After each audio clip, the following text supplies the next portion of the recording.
I'm Manny. I'm Noah. And this is Devin. And this is No Such Thing, the show where we settle our dumb arguments and yours by actually doing the research.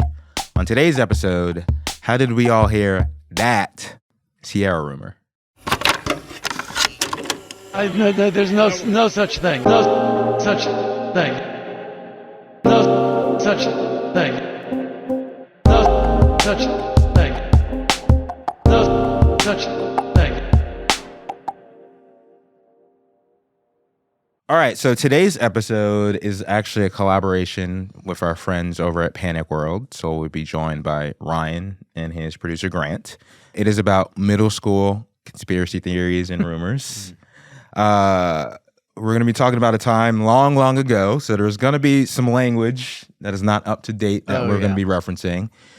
For example, throughout this episode, we're going to use the term hermaphrodite, which we were using at the time to refer to intersex people, which, if you do not know, are people who have sexual anatomy or reproductive organs or chromosome patterns that do not align with what we assume to be typical definitions for male or female. We're also going to be talking about this idea of people pretending to be a gender that they are not. Obviously, this is very outdated language, and we know that trans people are not pretending to be something that they're not. I would like to say that that's outdated, but as we discuss in this episode, this is a current day phenomenon. So let's get into it.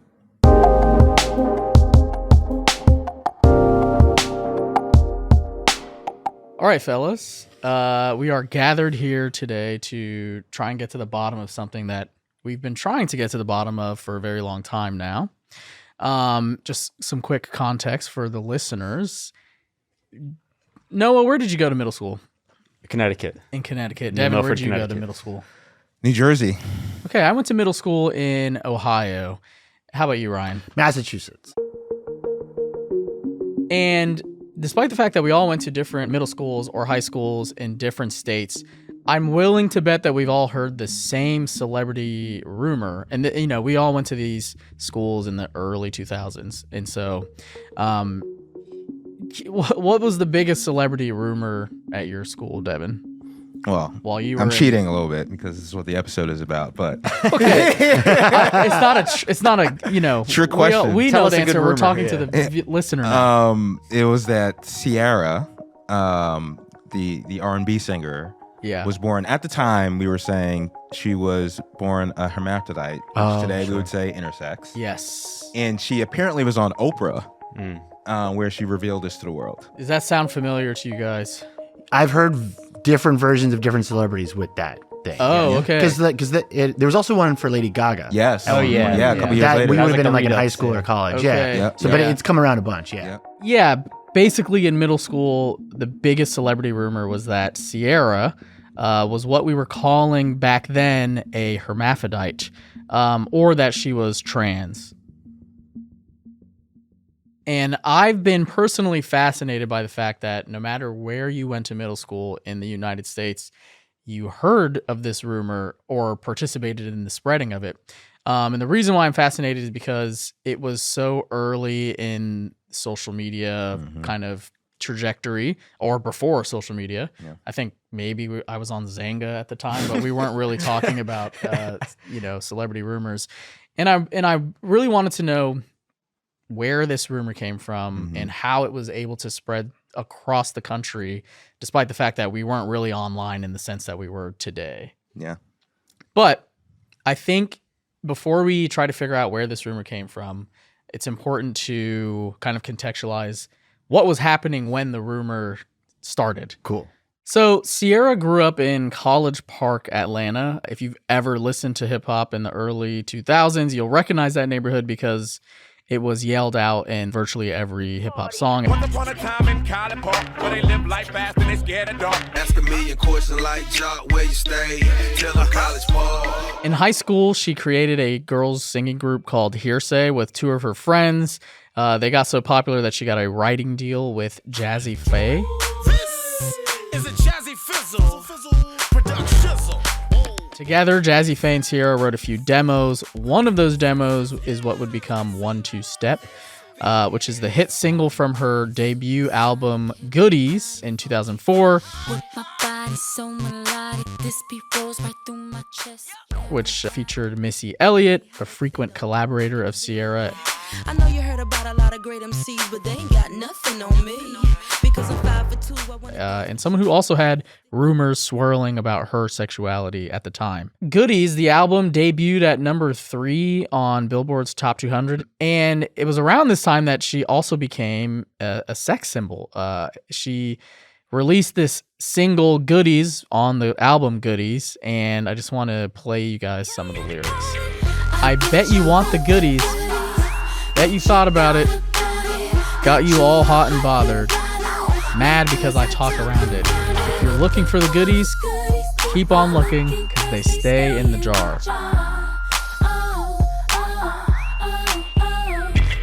Obviously, the song's meaning is that everyone around her, people in the music industry, are incredibly thirsty for Ciara, and she's telling them that even though I'm young, like I know what I'm doing. It's not happening. Get over it. It's like common knowledge, I guess, in American society where like people will sometimes make up things about people who have rejected their advances, and I do wonder if that had a role to play in this rumor getting started. So we did an episode kind of about the the entertainment world rumor mill and like how it's evolved now, like the Justin Baldoni stuff. And I have to assume that like the new version where they're waging war with like troll accounts and stuff is just a digital version of what was already happening. So like hearing this, which is the first time I've sort of heard this all put together, it wouldn't surprise me if she's writing what is effective like a shady track about like predatory men in the industry, and all of a sudden a rumor appears that she is intersex or hermaphrodite. That feels totally linked to me. And as of right now, I have no evidence for this, but I think it's interesting when, like, exactly what time this rumor started coming out. So, and we looked at, went to classic Google Trends, typed in Ciara man to see when these rumors started. So there's basically nothing until December of 2004. And then it starts to go up a little bit. January starts to go up a little bit more. And then by February of 2005, it's when it hits its peak. Was there any kind of award buzz around Goodies? She definitely was nominated for a bunch of the kind of classic awards. I'm not sure if she won any. I should look that up. Because I'm wondering if like the peak is because of award season buzz, or like I'm wondering because when we've done sort of similar research, like there usually is like something that you can kind of point to and be like, maybe that's what caused it. Like that would be what my thought would be. Yeah, but. Could be. So we looked into this, and in 2005, Ciara was not up for any major awards. And the next year, so 2006, she was nominated for and did end up winning 1 Grammy Award. So she was at a party in February of 2005, a Vibe magazine party. And this is the quote that everyone sort of keeps going back to. New York Daily News asked her about it. As far as I can tell, this is the first time they asked her about it. Yeah. That's fucked. Yeah, a lot of people ask her directly about this. This is not like behind the scenes rumor. This is like, Ciara, are you a man? This is face-to-face stuff. And I guess we should mention that a big part of the rumor we heard was that she had actually addressed the rumors on the Oprah show. There's a Mandela effect thing happening where all of us thought she had already addressed the rumors on Oprah, which never happened. Exactly. So Vibe asked her basically what happened. And Ciara's like, it's funny. The rumor is that I used to be a man. And she said, the funny thing about it is that people are saying I said this on Oprah. I've never been on Oprah. It's going to take me a while to get on Oprah, right? Like I just started my career. Oprah's like a milestone. I'm not there yet. So I looked into this. You can't just take Ciara's word for this. Has she ever been on Oprah? By this point, she had not. But she was on Regis and Kelly. Here to make a television debut on a show with Ciara with Goodies. Ciara! You got the TV guys back in the day. They air before Oprah's voting party special. So I'm like, maybe people were seeing the ads for, how they would be like, all right, coming up. I actually just Googled this because I was curious if people were confusing it with another Oprah episode. And she did do an intersex episode but in 2007. Well, she did actually in 2004 do a segment in August about trans children. Yeah. Okay. Whoa. None of the kids' names were Ciara. Okay. I did go through and to be like, all right, maybe is there some confusion here? But yeah, she did do it again in 2007. I don't know that in 2004 they were calling them trans. They were saying like gender identity issues. okay. I'm sure that episode has aged great. I'm sure it's Oh fine. yeah. I'm sure we would all think that. I'm sure it's totally fine, and there's no reason to think about it anymore. She did a great job. Yeah. So I feel like Oprah is the classic. Like if there's a rumor, you say that you heard it on Oprah. Growing up, there was another rumor that Tommy Hilfiger was on Oprah, and he told Oprah, "I don't like black people wearing my clothes."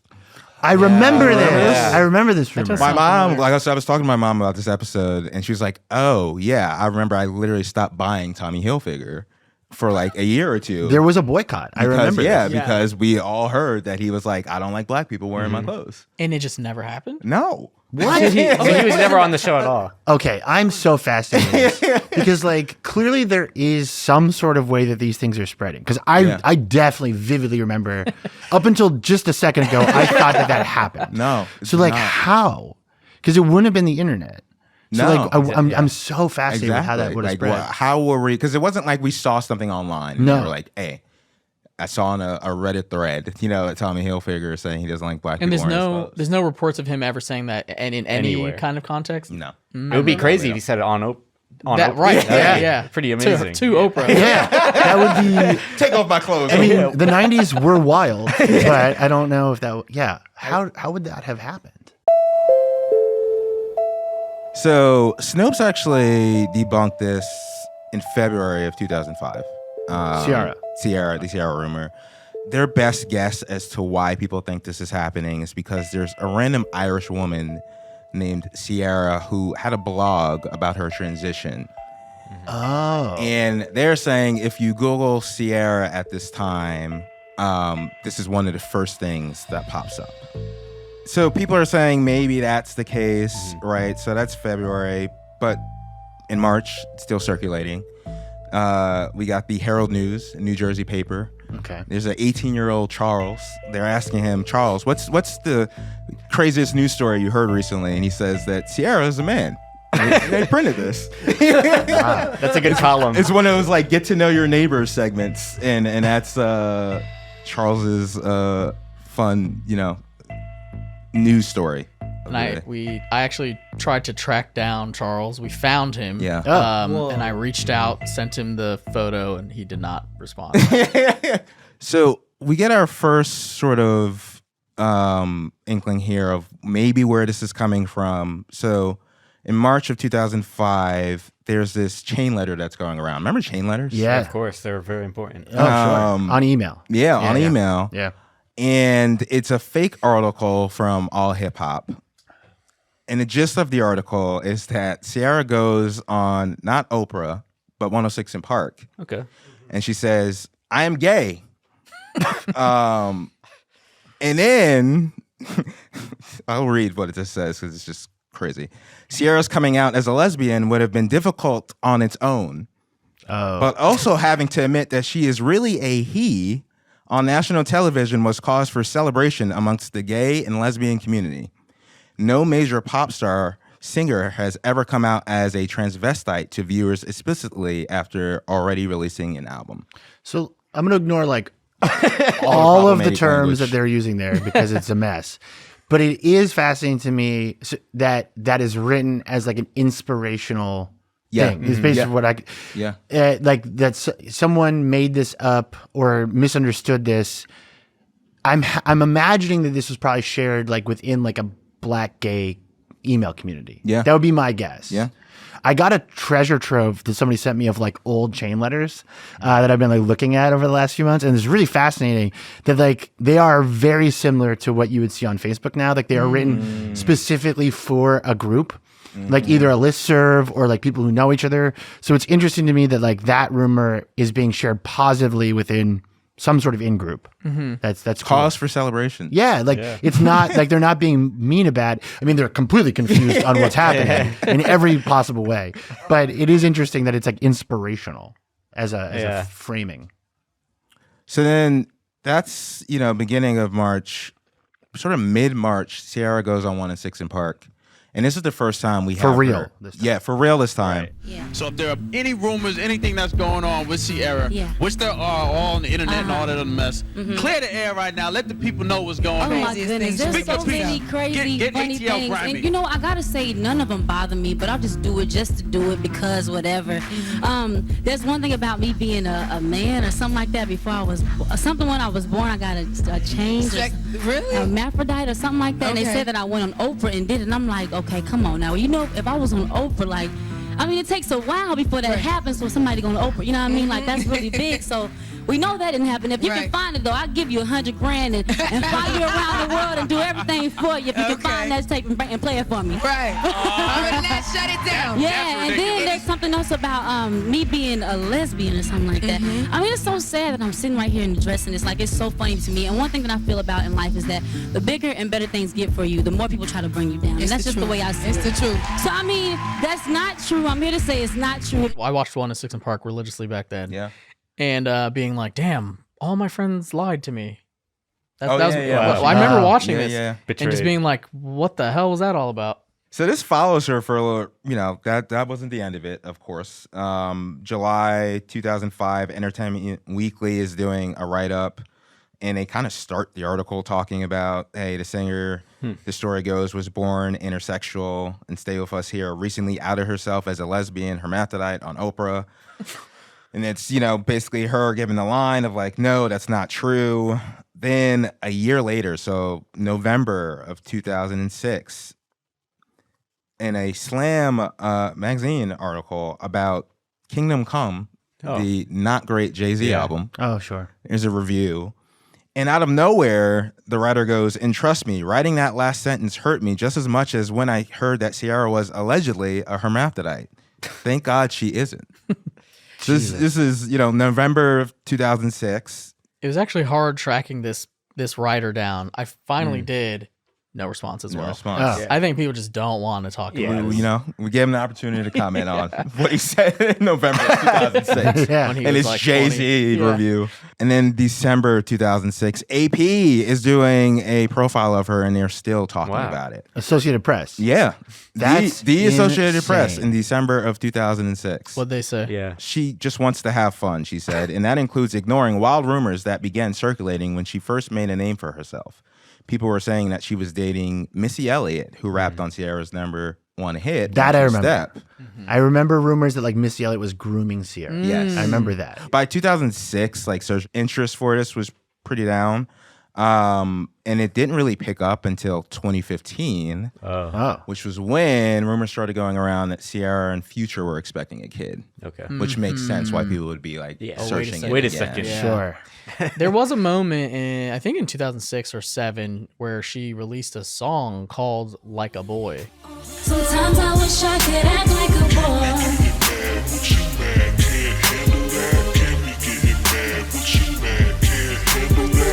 Wish we could switch up the roles and I could be. And I think I remember thinking, oh, she's kind of poking fun at, but it's really about like privilege, I think. The song. I think so. This yeah. comes up in one of these articles where, they're making all these innuendos about how people think she's a man. Mm-hmm. And that was it. That's kind of the trajectory of, is Ciara really a man? And this has come up with Lady Gaga, Yeah. Megan Fox. Megan Fox. Oh, yeah. yeah. It's like any sort of like sex symbol, The Megan Yeah. Fox one. Wow. pop star, this like comes up. Yeah, especially like there seems to be some sort of connection between like a sex symbol who starts to figure out how to translate that into power and influence. Yes. Like Lady Gaga in particular, like the claims that she was intersex or trans appeared like right as she is starting to kind of do whatever she wants. And that's why like I tend to think there's some sort of like industry rumor mill Yeah. that comes out to like knock them down a peg when they start to like break off. And that would sort of make sense here too. That like she's blowing up and now she's like writing songs about how like, she's going to do her own thing or whatever. And she's having a successful album. And then those rumors appear. Like that doesn't seem like an accident to me. And it makes sense that they go to the intersex or trans thing, right? Because it's that always like, oh, you were really into this person, and now like something that, like, something's happening that you didn't know was happening. Yeah. You've been fooled. You've been tricked. So it like goes at this like insecurity that people have about like, oh no, I thought it was straight, but now I'm into this person who you're telling me is not. She's not into me. Yeah. She must be trans. Exactly. I mean, it's also just super hard to prove. In Yes, fact, like, yeah. we should mention, like, literally right now, Yeah. Candace Owens Yeah. is being sued by the president and his wife of France. Brigitte Macron, wife of the French president, Emmanuel Macron, now says she is going to present scientific and photo evidence in court to prove her sex. This is part of the couple's court case here in the U.S. as they're suing the woman on the right side of your screen, conservative commentator Candace Owens, for saying on her platforms, Macron was born male. So, like, that's how pervasive these sort of things come up, I think. Yeah. It was shocking to me going through this that so much of this was in like printed, like actual newspapers. Yeah, I was surprised by that. I thought it would be more just like blogs, and of course there's people, in the comments of blogs and stuff, but a lot of it was like actually printed in like, Chicago Tribune and like AP, like real newspapers. Well, I think the assumption was that like no one would ever see it outside of Chicago. Yeah. It's like it's not, we're very new into a world where we can see what people in Chicago are reading. Yeah. Like that's kind of a crazy idea. Yeah. We can see what people in other countries are writing. Like that's never been the case. All right, we're going to take a little break, and then we're going to hear about Ryan's favorite middle school conspiracy.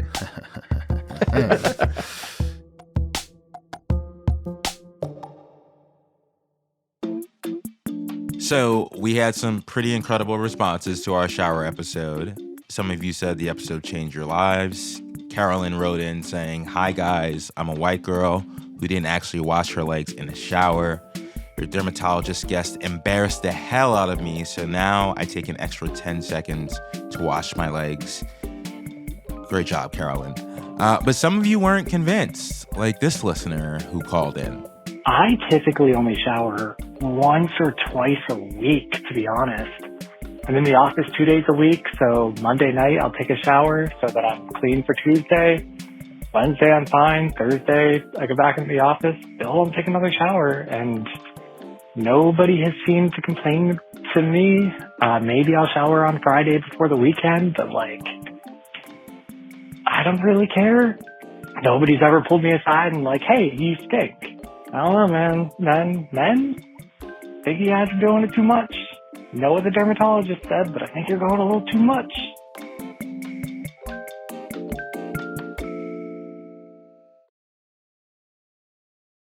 Okay. You guys remember like the first time you ever heard about like drugs? Like DARE Sure. programs? Oh, yeah. Yeah. Still have my Elementary-ish. DARE shirt from... I do too at my parents' house. yeah.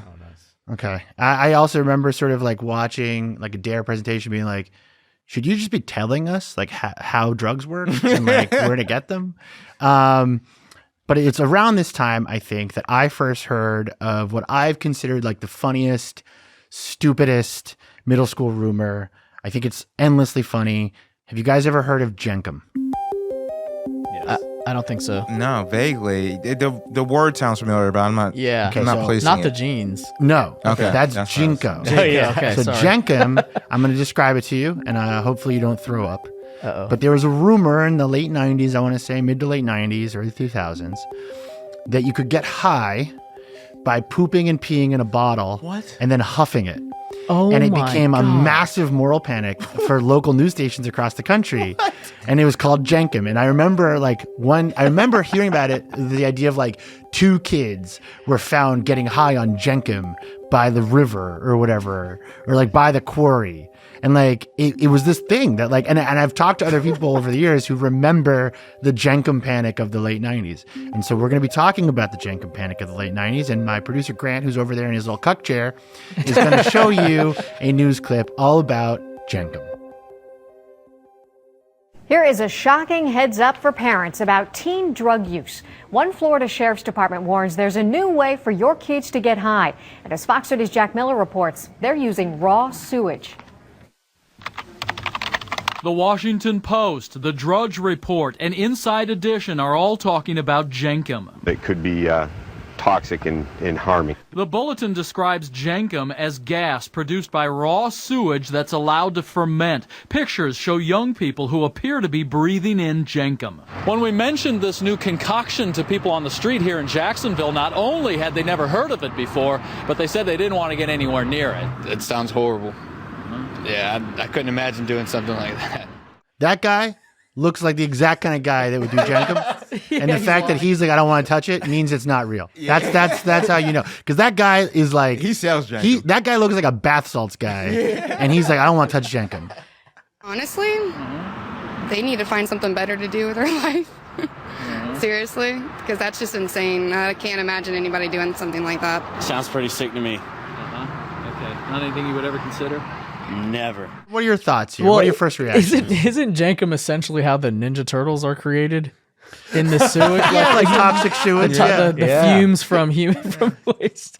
That's disgusting. I don't think I've ever heard of this. No. So you two haven't. I remember hearing about it. What's at the time. context you heard it in? I mean, I don't think it permeated to the news where I was. I think I just heard it from some other kid. It must have been something like that. What I'm curious about is, was it a thing happening? Are we talking about a trend here, or like this?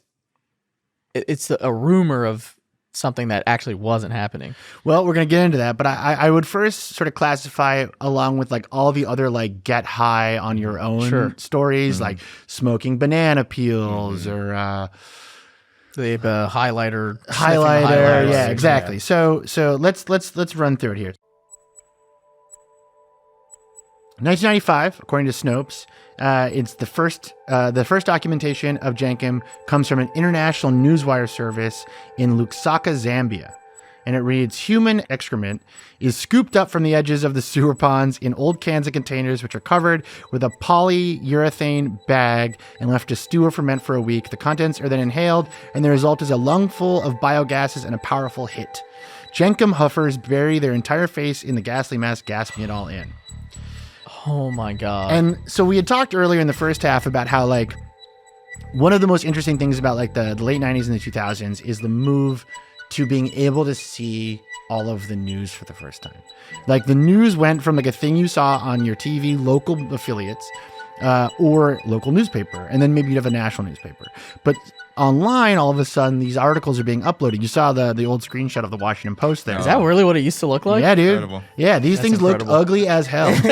And you were also seeing the rise of websites like the Drudge Report, which launches like in the mid to late 90s, who are now aggregating this stuff. Because it's like no one kind of thought about it. It was an afterthought. Do you guys know about arrowid.org? Okay. I love arrowid.org. It is it's essentially the Wikipedia of drugs. And it has a whole section called trip reports where people like take drugs and then write out like insane stories. It's a lot of people robo-tripping in the bathrooms of Taco Bells across the country. And so they like look into it. And they say it's not going to get you high. They say, we have no knowledge about the accuracy of these reports, but it's certainly possible the kids in Zambia thought it would be funny to make up a story for adult aid workers that they were inhaling sewer gas to get high, which I think is like very possible. By the late 90s, the story has stuck around long enough to make it to the New York Times and the BBC. So the BBC writes, Jenkum is cheap, potent, and very popular among the thousands of street children in Lusaka. Oh my God. When they cannot afford glue or are too scared to steal petrol, these youngsters turn to Jenkum as a way of getting high. It lasts about an hour, says one user. 16-year-old Luke Mbande, who prefers Jenkum to other substances. With glue, I just hear voices in my head, but with Jenkum, I see visions. I see my mother who is dead, and I forget about the problems in my life. So I think there's a couple things. One, I do believe that Arrowwood users are absolute freaks enough to have tested it. Like they will test anything. I also think it's possible that there were 9 or 10 translation issues happening here. Okay. I also think that the BBC, especially in the late 90s, was looking for poverty porn.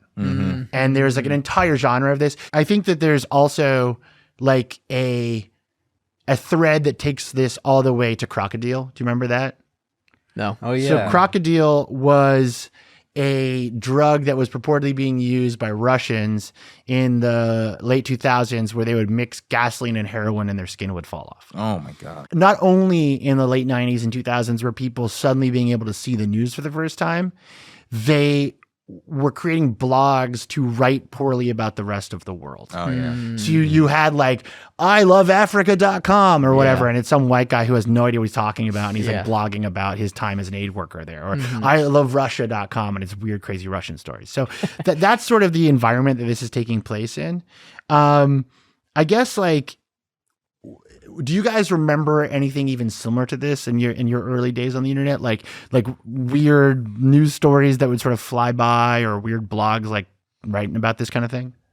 Well, I remember like the Marilyn Manson rumor that he like removed his rib cage so that he could go down on himself. That was the big one in my middle school. That was huge. But in terms of like these kind of fleeting, like maybe drug related, not a whole ton. I guess like with Jenkum, even though I'm sure it's made up to some degree, it does feel believable, I guess, because of the cost effectiveness, I suppose. Like it is free, I suppose. Like you just need a bottle. And if it's supposedly getting you a better high, then you can see visions. You can see your dead mom in a vision with this one, but glue, you only hear stuff.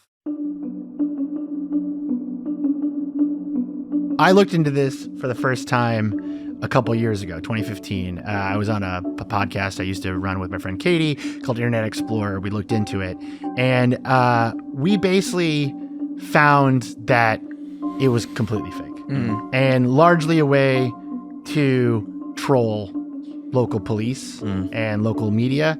And Grant is going to show you an image that looks gross. Oh my God. It looks like a little boy sticking a straw into a bottle full of poop and pee. Which, aren't you supposed to huff it? Why is there a straw? But if you didn't know that and you just saw this image, you'd be like, was there a glass bottle of Yoo-hoo? Like that? Yes. Now, okay, so this is a young man who went by Pickwick on the message board Tootsie.com. And he posted these photos of what appeared to be him huffing balloons full of poop and pee and bottles. It was straws and stuff. And he wrote, "Okay, today I set it up and put the bottle in the hot sun.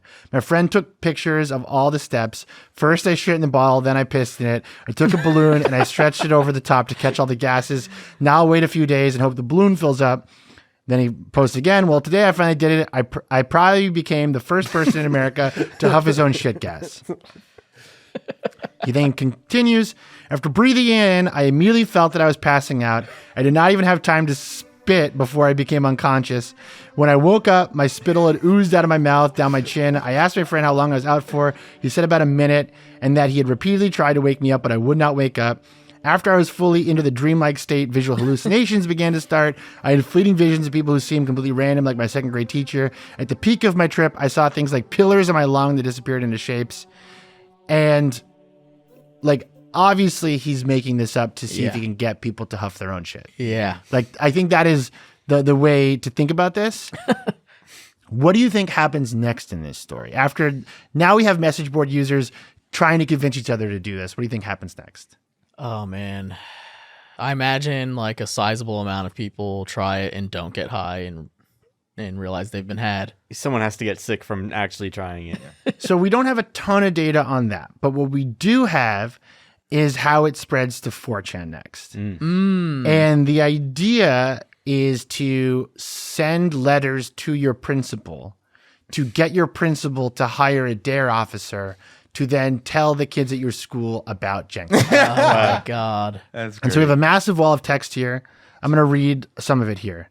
So you're supposed to email this to your school principal, okay? So you're supposed to, it says, step 1, email this to your principal. Step 2, question mark, question mark, question mark. Step 3, profit. And what you're supposed to write is, I am writing you anonymously because I do not want my child to get in any trouble, but I need to alert you to something your students are doing that is potentially very dangerous. Yesterday afternoon, I came home early to find my son and his friends getting high on something called Jenkum, which they say they heard about at school. This Jenkum is the most disgusting thing I've ever heard of. And then I'm not going to describe how they describe how to do it. And can you guess what happens once people start doing this? Oh, the schools definitely took the bait. Computer? Yes. This is from the Collier County Sheriff's Office Criminal Intelligence Bureau. My God. And it is a drug bulletin about a new drug called Jenkum. And they've got the image of the kid in there. It's got the kid. Yeah, that's right. Good for him. And this is actually very similar to a couple bulletins we found passing around Mexico. Do you remember the Momo challenge? Momo challenge. It was like a disgusting statue that if you looked at it, it would like curse you on the internet. So it became like a huge mass panic that like children were committing suicide after seeing this statue of this like evil chicken woman. And Mexican police were creating bulletins like that and passing them around as well. So like this is how far back this idea goes. And then of course, the Washington Post, they write about it. They fall for it. They take down the Post. Fox News falls for it.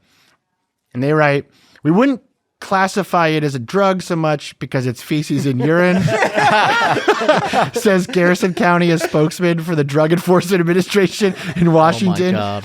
You've pretty much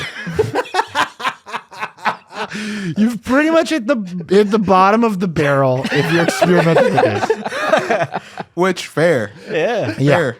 And eventually Pickwick, the guy who does the pictures of him huffing the bottle, he admits that it's all fake and that what you've been looking at, don't worry, is a mixture of Nutella, water, flour, and beer. Wow. And he wrote, I never inhaled any poop gas and got high off it. I have deleted the pictures. Hopefully no weirdo saved them on his computer. Yeah. We did. Yeah. I just don't want people to ever recognize me as the kid who huffed poop gas. Well, sorry, bud. You are. So is this him feeling like some level of guilt that all of these places picked it up? I thought that was kind of the goal. I think it's a couple things. One, I think we are at a really pivotal moment in the late 90s, 2000s where the internet is just getting big and no one really understands how big it's getting. And you have early message boards that are beginning to network with larger message boards. 4chan comes around in like 2003, 2004. So like all of that stuff is starting. The media is probably doing a thing. I'm trying to like think back to my time in that period, like in J school when I'm learning about it. And I believe what it was like you had a newsroom, they'd write their stories and then they would just upload them online and forget about it. So they're all of a sudden getting viral traffic for the first time. And they're like the first big viral New York Times piece. I forget what it was. I looked it up years ago. I think happens in like 2009 when like, they're like, whoa, this is like a big thing of traffic. So all of these stories are being passed around. No one's really paying attention. And these worlds are colliding. And I think if I had to imagine, this Pickwick kid was like, uh-oh.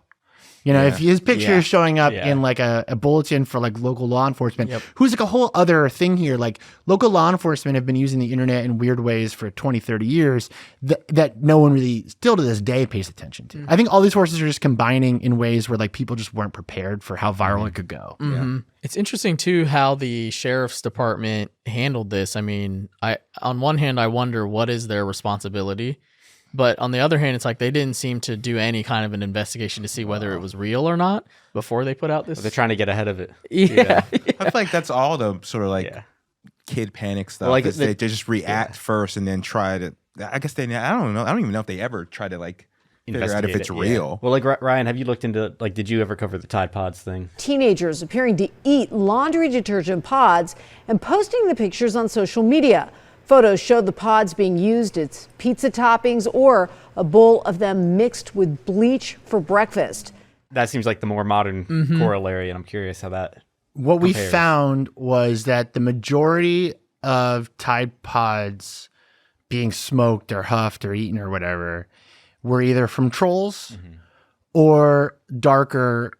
Like there was a string of old people with dementia thinking they were candy. Okay. And it was one of those things where it like bubbled up out of Consumer Reports and sort of took on a life of its own. And no one really knew how to deal with it. A similar trajectory would be NyQuil chicken, like the idea that TikTok users are boiling chicken in NyQuil, which I did do eventually, by the way. It smells horrible. Don't do it. But you can find that on our Patreon. You can find that on our Patreon. Oh, wow. She has made lean chicken. I did it. But like, it's another one where it's like the institutions don't know how to address the rumor without amplifying it. Yeah. And so like because you know, with journalists, like if local law enforcement have a press conference and they're like, teenagers are huffing their own shit. The journalist is like, well, police today said the teenagers are huffing their own shit. And nowhere in that in that interaction is anyone going, well, are they huffing their own shit? Yeah. And like that is kind of the story of almost all of American media. Yeah. Like we're at in a kind of more serious twist on this. Like this is playing out right now with like ICE raids and stuff. Yeah. Like local law enforcement will say something or a law enforcement agency or a government agency will say something and journalists will just write down that they said it. Yeah. And by the time that travels, there might be another journalist in the background going, well, is this real? Is this right? And people have already moved on. And like it can happen for silly stuff and it can happen for serious stuff. I thought about this with the ICE raid stuff where they're making now these like crazy social media like videos that are like, it's like a movie.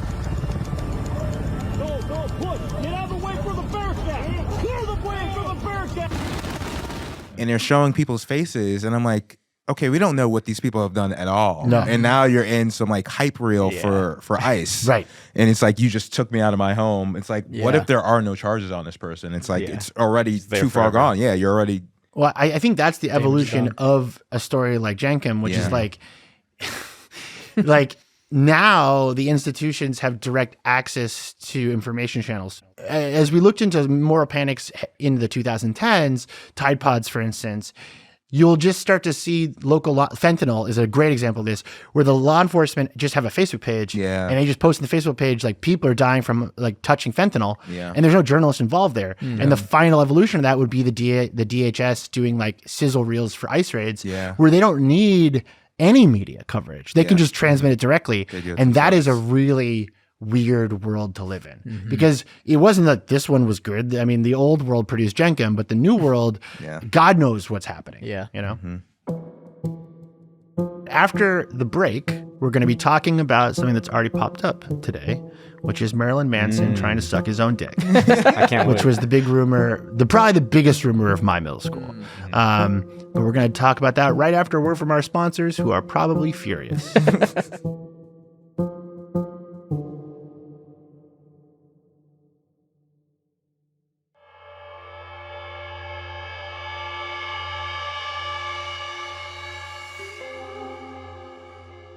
Okay, so you guys had been wondering about the Marilyn Manson rumor. And we did a little digging into where this came from.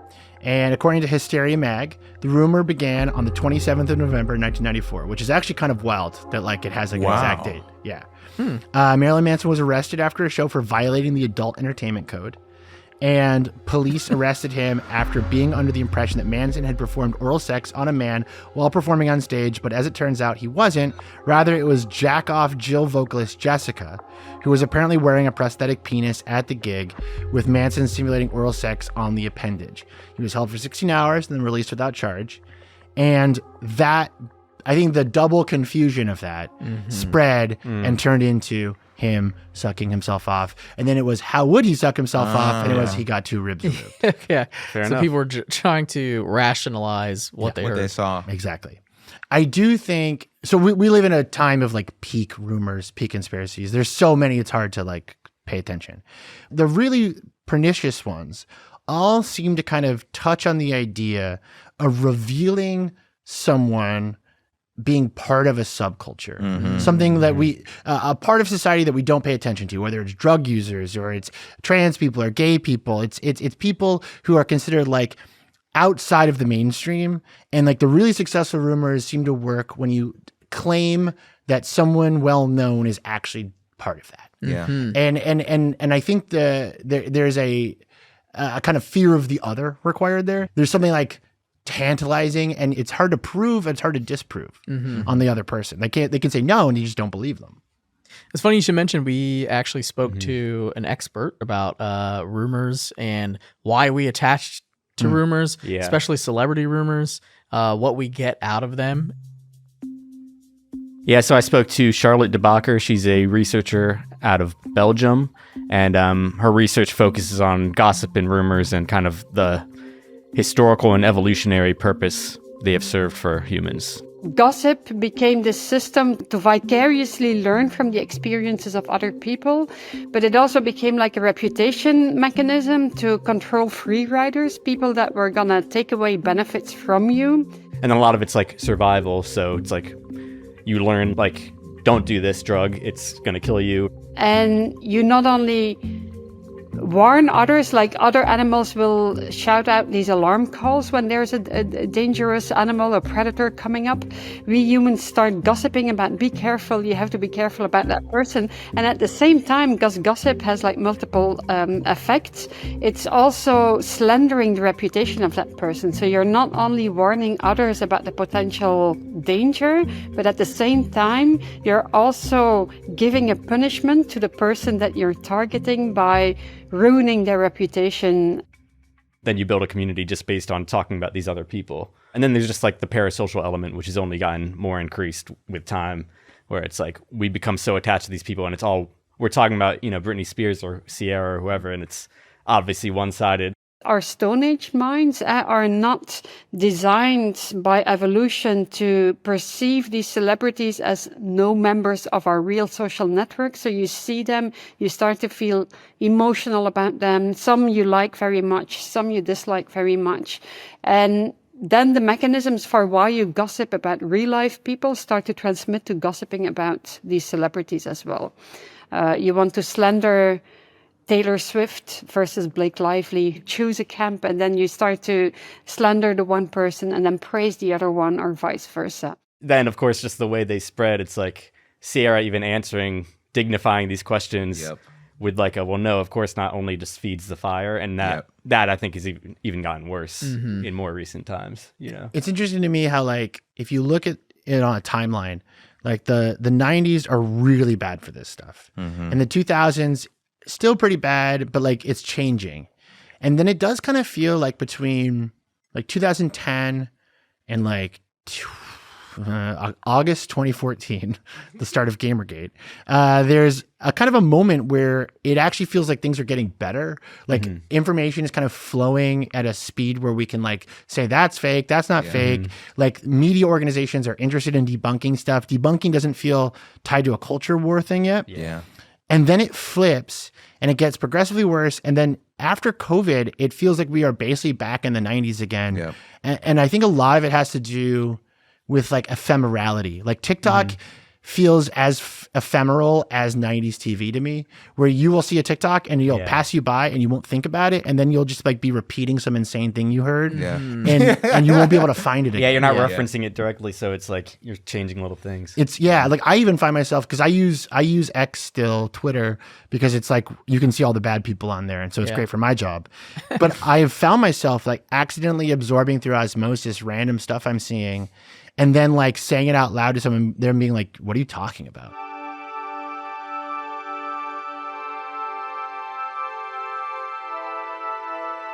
There's definitely something about like not being able to like catch stuff passing you by. Like, because like a rumor is effectively like someone just told you this thing and then it's in your head and you repeat it without really thinking.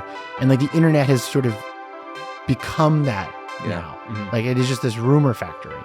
Which I do think, to tie it back to the thing at the top, like is being weaponized by, you know, people in the entertainment industry who know that they can make Reddit accounts and they can make Instagram accounts and, you know, flood the zone that way. Thank you to our friends Grant Irving and Ryan Broderick for working with us on this one. It was a weird one. If you want some more weird deep dives about the internet, check out their podcast, Panic World. So if you want to follow me, you can find me as Ryan Hates This on Blue Sky, or Broderick on X, or Ryan Hates This on Instagram. Panic World is Panic World everywhere. You'll find it. Just search, type in the little AI, say Panic World, it'll pop up. Great. This is so much fun. This is awesome. Can't wait to see it all together.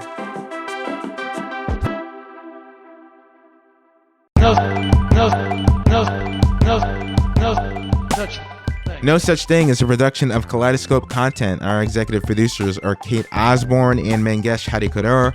The show was created by Manny Fidel, Noah Friedman, and me, Devin Joseph. The theme and credit song is by Manny, mixing by Steve Bone. Additional music for this episode by Zeno Pinarelli. Our guest this week was Charlotte DeBacher. Visit No Such Thing Not Show to subscribe to our newsletter. If you got feedback for the boys, or you got a question you want us to answer, email us at mannynoahdevin@gmail.com. Or if you're in the US, you can leave a voicemail for us at the number in our show notes. Share the show with a friend, and we'll see you next week. No such thing.